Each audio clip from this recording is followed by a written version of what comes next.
होली की सौगात रस भरी गुजिया।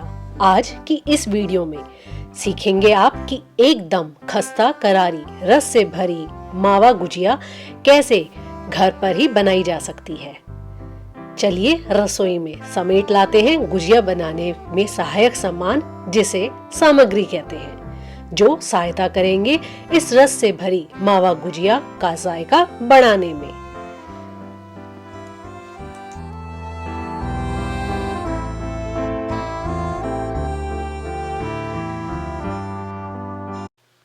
खस्ता करारी रस भरी गुजिया बनाने के लिए हमें आवश्यकता पड़ेगी 2 कप मैदे की।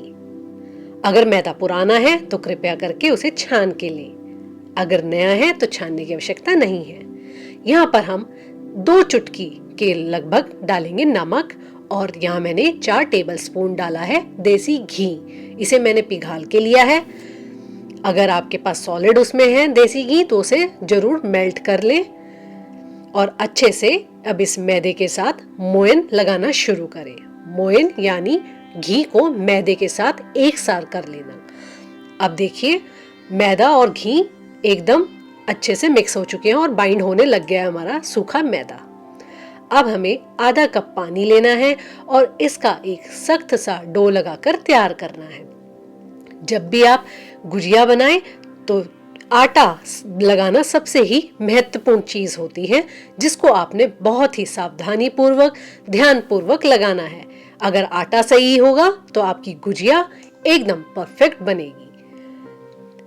थोड़ा थोड़ा पानी डालते हुए हमने आटा बना लेना है। जहां आपको सूखा आटा लगे वहां थोड़ा सा पानी डालिए और आटे को इकट्ठा करते हुए, दबाते हुए, मसलते हुए आपने गुजिया का डो तैयार कर लेना है। देखिए बर्तन एकदम साफ हो चुका है और हमारा आटा एकदम तैयार होने की कगार पर खड़ा है।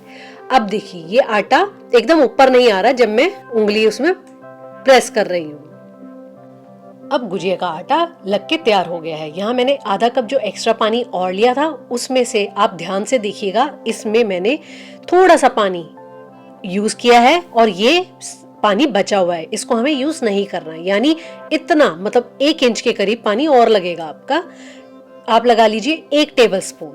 ठीक है, तो मैदे पे फर्क पड़ता है, मैदे की क्वालिटी कैसी है वैसे पानी 1-2 चम्मच ऊपर नीचे हो जाता है। अब हम इसे गीले कपड़े से ढककर 10 मिनट के लिए रखेंगे। तब तक हम गुजिया का अंदर जो स्टफिंग है, फिलिंग है, उसकी तैयारी कर लेते हैं। यहाँ मैंने थोड़ा सा खोया लिया है। खोए को आप चाहे इस तरीके से, जैसे मैं ग्रेट करके ले रही हूँ उस तरीके से ले ले, या आप चाहे तो इसे उंगलियों की सहायता से तोड़ तोड़ के भी इसको मसल कर भी ले सकते हैं। अब यहाँ पर हमने किशमिश ली है। किशमिश को मैं इस तरीके से काट लेती हूँ ताकि ये इवनली सब गुजिया में एक समान डिस्ट्रीब्यूट हो। ये ना हो एकदम बच्चों के मुंह में एक पीस बड़ा आ जाता है किशमिश का तो वो निकाल के रख देते हैं। इसमें उन्हें बिल्कुल पता भी नहीं लगेगा और अच्छी चीज आपके बच्चों के पेट में चली भी जाएगी। यहाँ मैंने कुछ ड्राई फ्रूट लिए हैं जिसमें बादाम है, काजू है, पिस्ता है और पाइन नट्स है।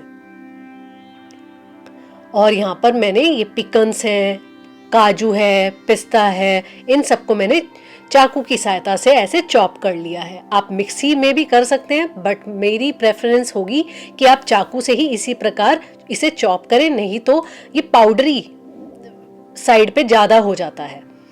अब हमने लिया है ये गोला, जैसे गोला इंडिया में मिलता है ना, सूखा गोला, उसके स्लाइस मिले हुए थे। यहाँ मैंने थोड़ी सी चिरौंजी ली है। इस गोले को आपने चॉपर में डाल के इसको बारीक चॉप कर लेना है।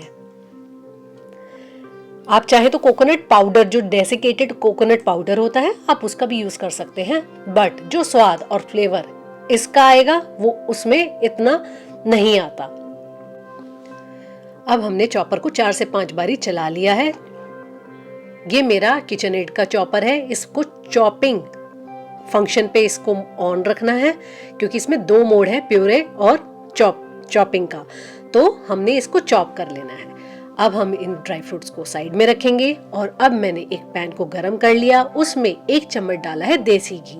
1 चम्मच देसी घी डालने के बाद जो हमने खोया ग्रेट करके रखा था, खोए को हमने थोड़ा सा रोस्ट कर लेना है, ताकि ये इसकी जो शेल्फ लाइफ है ना गुजिया की, वो थोड़ी सी बढ़ जाए और खोया पक जाएगा तो आपकी गुजिया खराब भी नहीं होगी। और इस पकने के बाद खोए की जो खुशबू होती है फ्रेंड्स, आपको मैं बता भी नहीं सकती।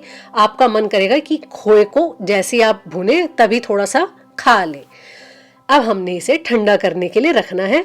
यहाँ हमें बहुत सारे बर्तन नहीं लगाने, क्योंकि अगर आप बैचलर हैं तो आपकी मम्मी आपको डांटेंगी कि बर्तन बहुत लगा लिए, और अगर आप हाउस मेकर हैं तो कम से कम बर्तन लगाएं, अपना काम थोड़ा कम रखें। यहाँ मैंने 1 चम्मच और लिया है देसी घी का, और उसमें मैंने सूजी 3 बड़े चम्मच मैंने सूजी ले ली है, और उसको हमने हल्का ब्राउन गोल्डन कलर होने तक हमने भून लिया, ताकि उसका स्वाद और टेक्सचर अच्छा हो जाए। अब हम 1 चम्मच और लेंगे देसी घी, और उसमें हमने जो चॉप किए हुए ड्राई फ्रूट्स हैं, नट्स हैं, उन सबको हमने रोस्ट कर लेना है, ताकि उसकी जो खुशबू आने लगे उस टाइम तक आपने उसे रोस्ट करना है। जलाना नहीं है, ओवर कुक नहीं करना, हमें इसकी शेल्फ लाइफ बढ़ानी है। अब आप सोचोगे कि पुनीता अब आपने पैन में घी नहीं डाला, आपने नारियल खाली डाल दिया। तो फ्रेंड्स, इस कोकोनट के अंदर ही इटसेल्फ ही ऑयल इतना होता है कि आपको ऑयल और ऐड करने की जरूरत नहीं है। आपने उसी बचे हुए पैन में जो भी तेल लगा हुआ है उसके साथ आप रोस्ट कर दें। जैसे ये गर्म होगा तो आप देखेंगे ये अपना ऑयल खुद ही खुद रिलीज करना शुरू कर देता है। अब हमें क्या करना है, इसको ठंडा होने के लिए रख देंगे। अब यहाँ पर जो मैंने किशमिश रखी है थी बिल्कुल बारीक काट के, उसको मैंने रोस्ट नहीं किया है, कुछ नहीं किया, इन गरम ड्राई फ्रूट के ऊपर रख देंगे। ये अपने आप ही थोड़ी सी कुक हो जाएंगी। अब यहाँ पर मैंने कुछ गुलाब की पत्तियां ली हैं, सूखे हुए गुलाब की पत्तियां आजकल हर दुकान पर मिलती हैं बहुत इजीली। चाहे तो आप इसे ऑनलाइन मंगवा सकते हैं। यहाँ मैंने थोड़ा सा डाला है इलायची पाउडर। आपको गुजिया में जितनी खुशबू पसंद है उतनी इलायची पाउडर डाल दें। अब देखिए, ये जो मैंने 10 मिनट के लिए आटा लगा के रखा था, ये जाली आपको दिख रही होगी, इसका मतलब हमारा आटा एकदम सही गूंथकर तैयार हुआ है। अब हमें क्या करना है, इसको फिर से हमें 10 मिनट और अच्छे से गूंथना है। जितना अच्छा आटा गूंथेगा गुजिया उतनी ही खस्ता करारी बनेगी, और जितनी खस्ता करारी होगी वो रस भी उतना ही अच्छे से अपने अंदर सोख करेगी। आप चाहे तो सूखी गुजिया बना ले या चाशनी वाली। मेरे घर पे लोग चाशनी वाली गुजिया पसंद करते हैं, तो हम यहाँ पर गीली गुजिया बनाएंगे। तो उसके लिए मैंने 1 कप चीनी ली है और 1 कप ही पानी लिया है। हमें यहाँ पर 1 तार की 2 तार की चाशनी नहीं बनानी। यहाँ हमने नेचुरल फूड कलर यूज किया है। ध्यान रखिएगा फूड कलर अच्छी क्वालिटी का ही यूज करें और थोड़ा यूज करें। यहाँ पर हमने केवड़ा वाटर यूज किया है ताकि चाशनी में एक अच्छी सी खुशबू आ जाए। ये बिल्कुल ही थोड़ी मात्रा में डालना है क्योंकि इसकी सुगंध बहुत ही तेज होती है। साथ ही हम डाल देंगे थोड़े से केसर के धागे। सैफरन डालने के बाद हमें इसको तब तक कुक करना है तब तक चाशनी चिपचिपी सी आपको फील ना हो। अंगूठे और उंगली में थोड़ी सी लगा के देखिएगा, चिपचिपी फील होने लग जाए तभी आपने गैस बंद कर देनी है। अब यहाँ पर हमने जो मावा हमने रोस्ट करके रखा हुआ था, अब उसको पहले आपने पाउडरी फॉर्म में ले आना है और सबको अच्छे से मिक्स कर लेना है ताकि हर गुजिया में हर चीज बराबर मात्रा में सबकी गुजिया में वो चीज आए। अब यहाँ पर हमने शुगर पाउडर नहीं यूज करी है। यहाँ मैंने जो शक्कर होती है, खांड जिसे कहते हैं, वो यूज की है। वो आप अपने स्वाद अनुसार डालें। अगर आप गुजिया मीठी ज्यादा पसंद है तो ज्यादा डाल सकते हैं। अगर आप गीली बना रहे हैं तो थोड़ा डालिएगा क्योंकि बाहर भी आपने चाशनी का प्रयोग करना है। अगर आप सूखी गुजिया बना रहे हो तो इसके अंदर थोड़ी सी शक्कर ज्यादा जाएगी क्योंकि बाहर से ये फीकी ही होती है गुजिया। अब देखिए हमने जब आधा घंटा इसे रेस्ट करने को दिया है, कितना अच्छा आटा बनके हमारा गुजिया का तैयार हुआ है। बराबर भागों में आपने पेड़े निकाल के रख लेने हैं और उसको अच्छे से हाथों से दबाते हुए, जैसे आप रोटी की लोइयां बनाते हैं उस तरीके से आपने लोई बनाकर तैयार कर लेनी है। और इसको फिर हम रख देंगे रेस्ट के लिए। पहले सारी लोई बना के रख लें और उसके ऊपर गीला कपड़ा जरूर रखें, नहीं तो लोई ऊपर से सूखी हो जाएगी। दबाते हुए इसे अच्छे से हमने रोटी की तरह बेल लेना है और आधे भाग पे, जैसे मैंने पानी लगाया अभी, आधे भाग पे पानी लगाएंगे और किनारे ध्यान रखें पतले रखें, क्योंकि ये जुड़ने के बाद डबल हो जाएंगे, और बीच का भाग थोड़ा पतला रखें, नहीं तो गुजिया टूटेगी नहीं। देखिए इस प्रकार आपने फोल्ड करना है, पिंच करना है, फोल्ड करना है, पिंच करना है। इसी टेक्निक और इसी मेथड से मैं गुजिया बनाती हूँ और गुजिया बहुत ही टेस्टी और बहुत ही सुंदर लगती है देखने में भी। ये प्रैक्टिस से बहुत जल्दी आ जाती है और काम भी इजी हो जाता है। बार बार आप सांचे में डालते हैं फिर बनाते हैं तो उसका एक्स्ट्रा पार्ट मैदे का निकलता जाता है और काम बढ़ता जाता है। इस प्रकार बनाएं, देखने में भी सुंदर लगेगी और खाने में भी मजा आएगा।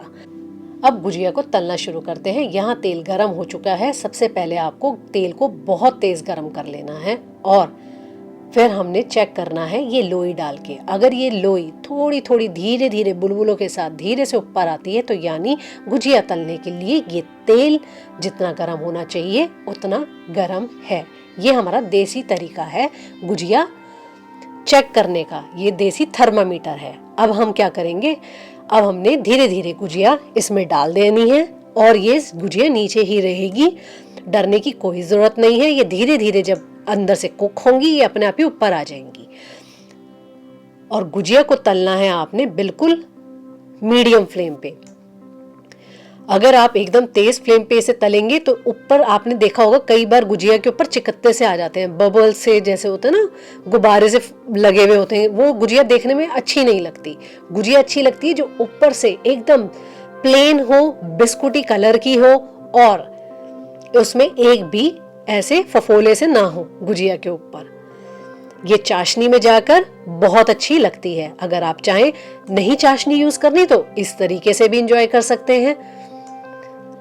यहाँ पर हमने जो चाशनी बनाई थी, गरम गरम गुजिया आपने इस गुनगुनी चाशनी में रख देनी है आधे घंटे तक, ताकि इसमें रस अच्छे से भर जाए और अंदर से गुजिया का जो मटेरियल है वो भी अच्छे से कुक हो चुका है। अलट पलट दे चाशनी में ताकि इवनली सारी चाशनी गुजिया के सब हिस्सों में अच्छे से पहुंच जाए। अब आधे घंटे इसको रेस्ट देंगे और उसके बाद हमने करी इसकी प्लेटिंग। देखिए कितनी टेम्पटिंग लग रही है ये गुजिया, मन कर रहा है ना कि अभी खा लें आके। अब यहाँ पर हम इसे कुछ पिस्ता और केसर के धागों से सजाएंगे। देखिए दोस्तों, गुजिया तोड़ के भी मैं आपको अंदर से दिखा सकती हूँ कि अंदर जो हमने शक्कर डाली थी वो कितनी अच्छी तरह से कैरमलाइज हो चुकी है और ये स्टफिंग इस गुजिया का टेस्ट और बढ़ाने वाली है। सभी किचन के महारथियों को शाबाशी जो मेरे साथ साथ रसोई में अपना फोन रखकर मेरे द्वारा दिए जा रहे निर्देशों के अनुसार गुजिया बना चुके हैं, और उन सभी को एडवांस में बेस्ट ऑफ लक जो ये वीडियो देखने के बाद तैयारी पकड़ लेंगे आने वाली होली के रंगों का मजा दुगना करने के लिए। जो आज ही बना चुके हैं रस भरी गुजिया, उनकी तो होली के रंगों के साथ साथ लगने वाला है एक और पक्का रंग तारीफ का, जो अगले साल तक आने वाली होली तक आपकी चाहने वालों की जुबान से और आपके जहन से नहीं भूलने वाला। वीडियो अच्छा लगा हो तो ये वीडियो लाइक करना आप भूल जाते हैं लाइक करना, तो प्लीज वीडियो लाइक करें। और इस वीडियो को अगर आप पहली बार देख रहे हैं, इस चैनल पर आप नए हैं तो प्लीज सब्सक्राइब करना बिल्कुल मत भूलिएगा।